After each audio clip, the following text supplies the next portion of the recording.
Na aula de hoje, gênero lírico.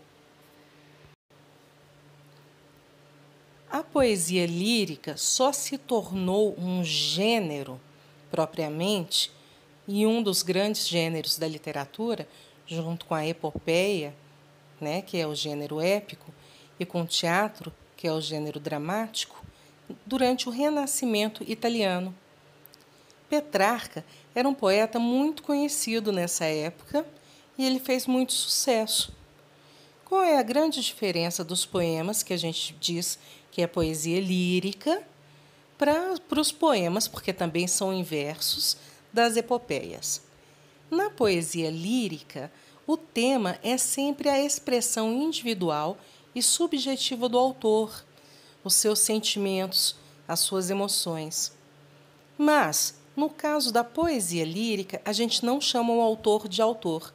Ele tem outro nome, que a gente vem aprendendo desde a 6ª série.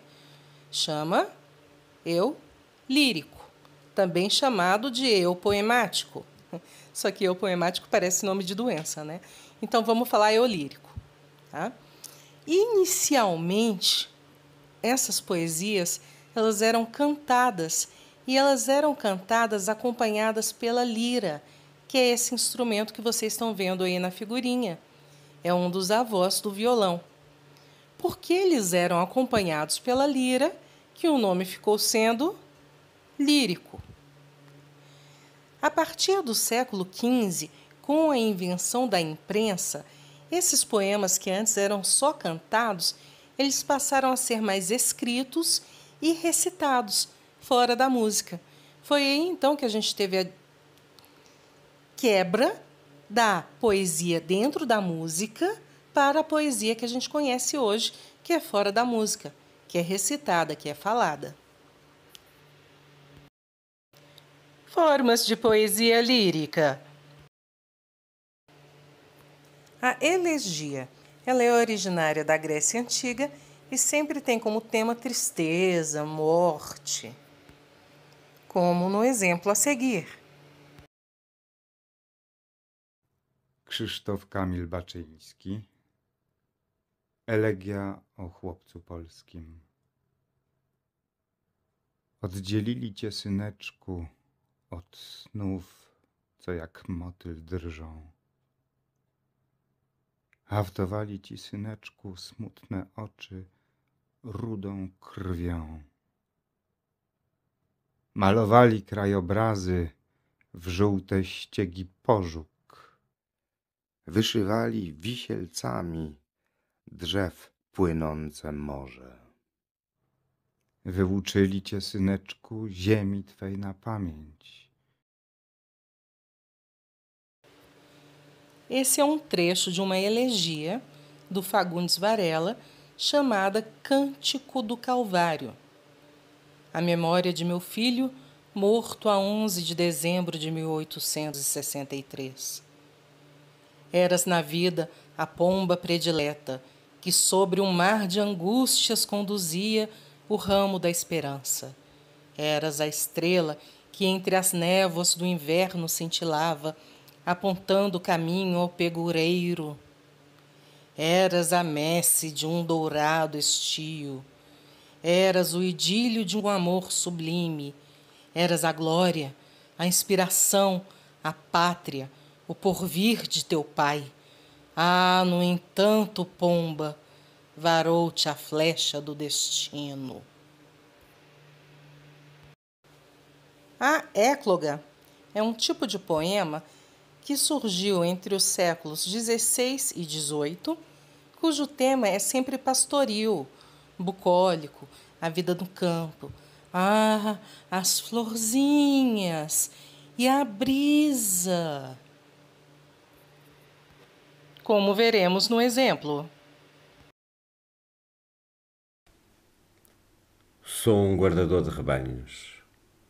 O rebanho é os meus pensamentos, e os meus pensamentos são todos sensações. Penso com os olhos e com os ouvidos, e com as mãos e os pés, e com o nariz e a boca.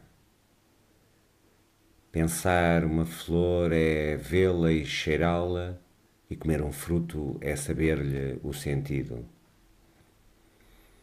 Por isso, quando num dia de calor me sinto triste de gozá-lo tanto, e me deito ao comprido na erva, e fecho os olhos quentes, sinto todo o meu corpo deitado na realidade. Sei a verdade e sou feliz. Outro tipo de poesia lírica é a ode.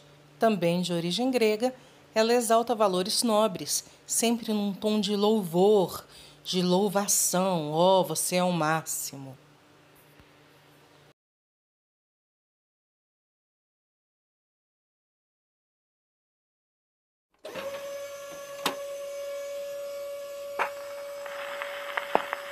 Ah, dolorosa luz das grandes lâmpadas elétricas da fábrica, tenho febre e escrevo. Escrevo rangendo os dentes. Fera para a beleza disto totalmente desconhecida dos antigos. Oh, rodas, oh, engrenagens, eterno, forte espasmo retido dos maquinismos em fúria, fora e dentro de mim, por todos os meus nervos dissecados fora, por todas as papilas, fora de tudo com que eu sinto. Tenho os lábios secos, ó grandes ruídos modernos, de vos ouvir demasiadamente de perto. E arde minha cabeça de vos querer cantar com excesso de expressão todas as minhas sensações, com o excesso contemporâneo de vós, ó máquinas.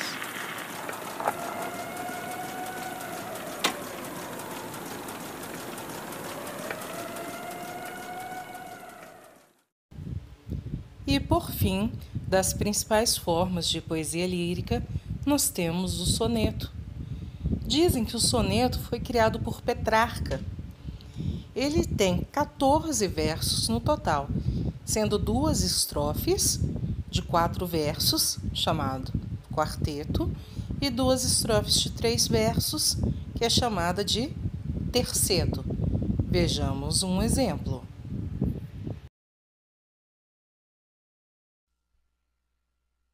Soneto de separação. De repente, do riso fez-se o pranto, silencioso e branco como a bruma. E das bocas unidas fez-se a espuma, e das mãos espalmadas fez-se o espanto. De repente, da calma fez-se o vento que dos olhos desfez a última chama. E da paixão fez-se o pressentimento. E do momento imóvel fez-se o drama. De repente, não mais que de repente, fez-se de triste o que se fez amante. E de sozinho o que se fez contente. Fez-se do amigo próximo o distante. Fez-se da vida uma aventura errante. De repente, não mais que de repente.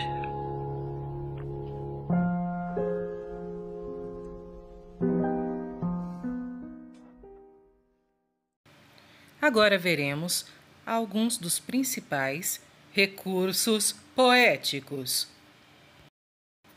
Ritmo. O ritmo é a alternância entre sílabas átonas, fracas, sílabas tônicas, fortes e pausas, silêncios, como no exemplo Menino Maluquinho do Ziraldo. Parece estranho ser mais difícil sair que entrar no banho. Viram ritmo? Sílabas métricas. Sílaba métrica ou sílaba poética é como nós separamos as sílabas de um pouquinho diferente da separação silábica gramatical, aquela que nós já conhecemos. Dentro de um poema, nós seguimos outras regras. A metrificação, que é a contagem dessas sílabas poéticas, ela é feita de verso em verso. Então, cada verso vai ter uma métrica, uma contagem das suas sílabas poéticas. Nós só contamos as sílabas poéticas até a última sílaba tônica de cada verso. Então, mesmo que tenha alguma sílaba depois da tônica, depois da sílaba mais forte da palavra, ela não entra nessa contagem.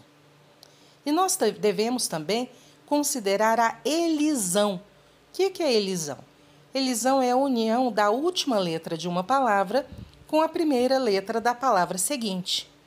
Por exemplo, da aurora. Quantas sílabas gramaticalmente nós contaríamos aqui? Da, uma, ao, duas, ro, três, ra, quatro.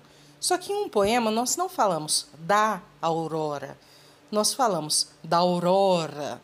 Então, gramaticalmente, da aurora tem 4 sílabas e, poeticamente, da aurora tem 3 sílabas, 3 sílabas métricas. Os tipos mais usados de metrificação pelos poetas são os decassílabos. Os poemas decassílabos têm 10 sílabas métricas em cada verso. O poeta tem o trabalho de encontrar as palavras que têm o sentido, que têm a semântica que ele quer e que encaixe nessa regra de 10 sílabas por verso. Então, isso chama metrificação decassílabo. Nós temos os versos alexandrinos. Nos versos alexandrinos, são usadas 12 sílabas métricas para cada verso. As redondilhas menores, 5 sílabas métricas cada verso. E as redondilhas maiores, 7 sílabas métricas cada verso. Meio bagunçado, meio confuso, mas isso é uma simplificação, tá, gente? Já é o mais simples possível. Agora, no exemplo, vai ficar um pouquinho mais claro. Mais um trecho do Fernando Pessoa. Vocês já viram que eu gosto bastante desse cara, né? Do Fernando Pessoa, poeta português. Tem a diferença da contagem de sílabas literárias, ou sílabas poéticas, ou sílabas métricas, e da contagem de sílabas gramaticais. Olha só.